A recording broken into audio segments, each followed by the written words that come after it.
Yo, this is Jay for Straight Smoke Gaming. I finally got Madden 24. I got Madden 24 before the season started solely so I can make this video. We're bringing back the Thursday Night Sims. If you don't know what the Thursday Night Sims are, we go through, do a 7-game simulation of the Thursday Night Football game, pretty much go over who we think is going to win, who Madden thinks is going to win, and, go over some stats for some players. So with that being said, let's go ahead and get into our picks here. Me, Jay, I'm going to pick the Lions. Ovi is going to pick the Kansas City Chiefs. We're going to keep like a running total here of our records throughout the year. We make these videos every single week, and they would go up every single Wednesday, so the day before the game. So go ahead and check those out every week if you enjoy this video. But before we go ahead and get into the numbers and stats and all that, I want to go over some key inactives here. Travis Kelce is one. Is not confirmed, but I think he will be. He came up with a knee injury in practice 2 days before the game, so I don't see him playing. Chris Jones has been holding out for a contract dispute. I think that'll be bleeding into the season and will not play.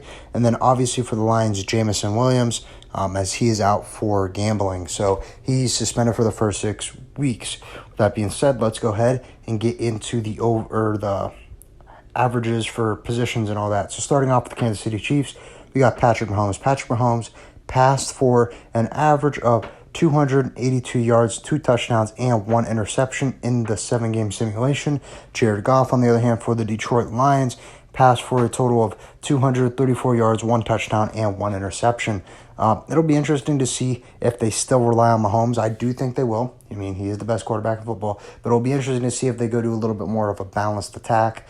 Just because, without Kelce, there's really nothing impressive in that passing game. You got Kadarius Toney and Marquez Valdez-Scantling as your 1 and 2, and maybe Sky Moore as your 3 or wherever. I don't know. Those are your 3 best receivers. It's not a good recipe.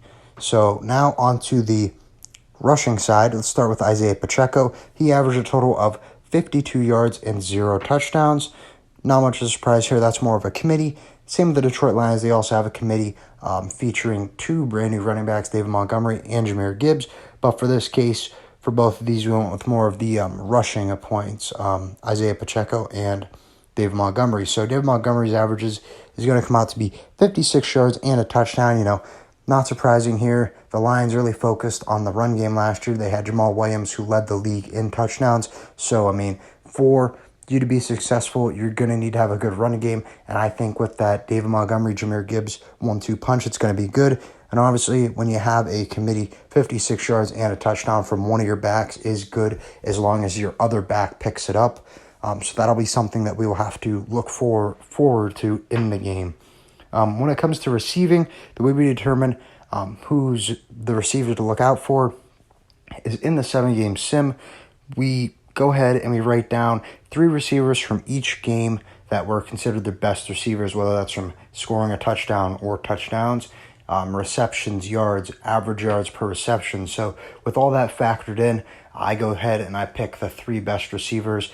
And the main thing I focus on when I'm doing this is going to be yards, catches, average, and if they have a touchdown, they're obviously in it. So if I rank them, I go touchdowns, average yards per catch, and then probably receptions, because they're going to be more catches, you're going to be known more in the game. So with that being said, starting off with Kansas City, the 3 main guys you're going to want to look out for: Kadarius Toney with 6 of 7 big games, Marquez Valdez-Scantling with 7 of 7 big games, and Noah Gray, the backup tight end, with 5 of 7 big games. Honestly, I would not be surprised if they did target Noah Gray a little bit here. You just had Kelce go down with injury. He was your main guy on offense. Why not go back to him? The other team should not be expecting you to use your backup tight end like you would a guy of Travis Kelce's caliber. And Noah Gray's not like some guy that's not been in the offense. He's been in the offense for a couple years. He knows how to do it. Can he do what Kelce does? No, I'm not saying that, but I do think he can provide you pretty good numbers here for weeks 1 and 2. Onto the Lions receiving side, you have Amon-Ra, who had 6 of 7 big games. Sam Laporta, the new tight end, with 6 of 7 big games. Marvin Jones with 4 of 7 big games. When it comes to who Madden's picking, Madden's going to end up picking the Kansas City Chiefs, winning 5 of 7 big games with an average score of Kansas City 25 and Detroit 22. So it should be a close game, but that's all we got in this video. So if you enjoyed, please remember to like and sub for more Madden, GTA, and Red Dead content, and we'll see you in the next video. Bye, guys.